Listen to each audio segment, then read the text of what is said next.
So Tesla in the last 3 months has been trading within this range where it's not breaking above $216 per share, but it's also not falling below $152 per share. And if we zoom in just slightly, we see that the trend is looking like it's going down. Now, a multitude of different times in the channel and also to the Push and Profit private group, I've mentioned that I'm very bearish on Tesla in the short term, but very, very bullish on Tesla in the long term. And in this video, I want to go ahead and explain why. Now, I want to highlight this tweet from Elon Musk that says economic enema en route, or route, depending on however you pronounce it. But the main point is, it's very congruent with something I've been saying, and that's the fact that, a recession is actually a really good thing for Tesla. Wait, what did you just say? Now, the reason I say this is because a lot of the bad companies, the companies that haven't been doing too well, are going to be eradicated or severely hurt. Now, when interest rates were low and there was a bunch of stimulus flooding into the markets, a lot of these companies just rallied up. It was just free money.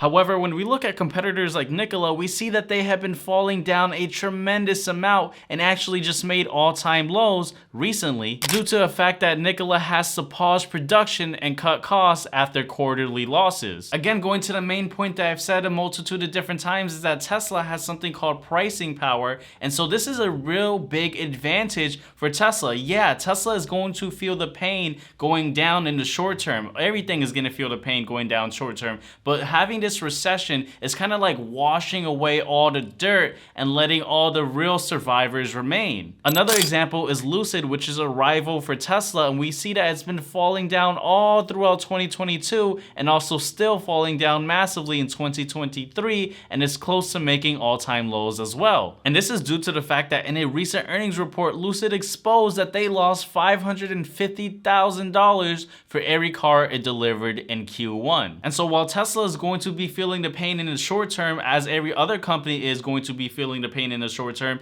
the companies that are not well positioned and don't have pricing power are going to be on crutches. And we're not only seeing this with other competitors that only make EVs, in fact, we're actually seeing pain happen to the legacy auto companies as well. For example, per Car Edge, we're seeing that there are 154 days of supply of Ford Mustang Mach-E's in dealerships in America, which is up from 124 days in April. And so we have Farzad over here saying it appears that Tesla Model Y discounts are hurting Ford very hard. Now, we know that the government is trying very hard to make sure that there's infrastructure to make sure that EVs are the predominant types of vehicles as we head into 2030. And so if Tesla could still remain profitable while hurting the other companies by either eradicating them or putting them on crutches, well, this puts Tesla in a position to still take up a majority of the market share in the EV space. And then on top of that, we still have the other advantage of Tesla, which is software. However, before we go ahead and break down the advantages that Tesla has with its software, I want you guys to look at this chart right over here. So back in the early beginning of 2023, when Tesla stock was rallying up to the moon, I made sure to caution individuals in the Push and Profit private group by saying, yeah, this rally is great and we should definitely take advantage of it as traders in the short term, but this does not mean that the bear market is just yet canceled. In fact, in the bear market, there are several rallies. There are massive rallies in the bear market. And that's because in a bear market, there's severely less liquidity. There's less volume. And so what that means is that, when things are falling down, it really doesn't take much to really prop things up again. But it still doesn't change the fact that we're in this very difficult macroeconomic environment. And so things still have not changed from being a bear market. And things won't change until we see, a pivot from the Feds and we see rates getting cut. Now, I want you guys to take a look at the IWM, which is the Russell 2000 Index ETF. And the reason why I want you guys to take a look at this is because this gives us a cleaner, vivid image of where we currently are, right? And it paints the image of a bear market. Now, the reason I have you guys looking at this instead of the typical S&P 500 index ETF, ticker symbol SPY, is because when you look at the SPY, it looks like things are kind of rallying up, and that's because the SPY is heavily weighted with mega caps like Microsoft, Meta, and Apple, which are doing fairly well and pushing the overall index up, right? But that's not a good representation of what's going on in the economy, right? Those are just a few big names that really shift the index, right? And so in the overall economy, a lot of small businesses are not doing well. However, there's obviously no index for small businesses. So one of the closest things that we could look at is small caps like the IWM. And we see that small caps just are not doing well. Now, before I go ahead and circle back into why I'm bullish on Tesla in the long term, just a friendly reminder that if you are not subscribed to the channel,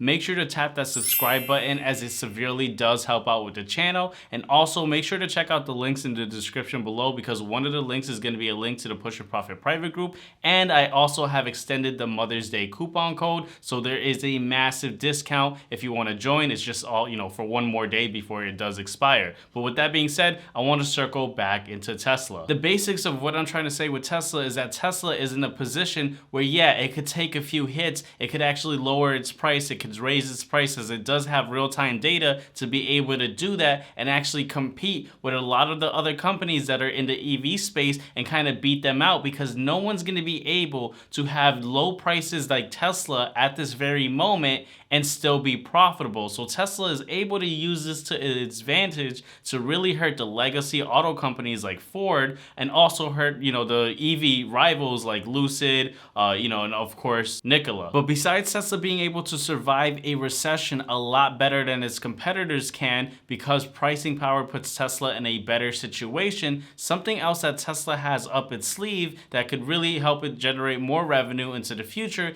is its software, right? And so this is what a lot of investors are paying attention to. They're really trying to see what is going on with the updates with FSD, and then also trying to gauge what the pricing model will be with FSD, because pretty much every single Tesla that's sold, not all of them, but pretty much every single Tesla sold can have FSD installed, and what they can do is simply just have a subscription model instead, and possibly do a trial in the future where the first month you buy a Tesla, you have the full month free with FSD, but if you want to continue on, well, it's just an additional couple $100 a month, and that could severely add way more revenue to Tesla and really boost the profit margins against all the other EV competitors, which they are not even coming close to with the technology and the software that FSD has. Now, as someone that has exposure to Tesla in my long-term portfolio account and also trade Tesla in my short-term trading account, my game plan is going to be relatively very simple. As Tesla's stock may fall down further in the future, all I'm simply doing is just adding more shares into my long-term portfolio and dollar cost averaging. Very simple, nothing complex. That's what I'm doing in my long-term portfolio. So every time Tesla has a big red day, I'm just hitting the buy button and adding more. Now, for my trading account for Tesla, I'm really just going to be paying attention to the macroeconomic environment, paying attention to what's happening in the price movement, and really just trade accordingly, right? Obviously, I'm going to follow my trading rules and do what I need to do. If Tesla's going down, well, I'm going to be shorting Tesla in my short-term account, and if Tesla's going up, well, of course, I'm going to be either buying calls or just simply buying shares in my short-term trading account. So nothing too complicated, but hopefully this helps you guys understand what could possibly happen with Tesla moving forward, and why this is a great opportunity, because Tesla may be going down in the short term, but long term there is a massive amount of money that can be made by simply taking advantage of the situation. With that being said, guys, hope you enjoyed this video, and make sure to watch this next video right over here, where I explained why I always trade Tesla stock in my short-term trading account. See you guys on that next video. Take care.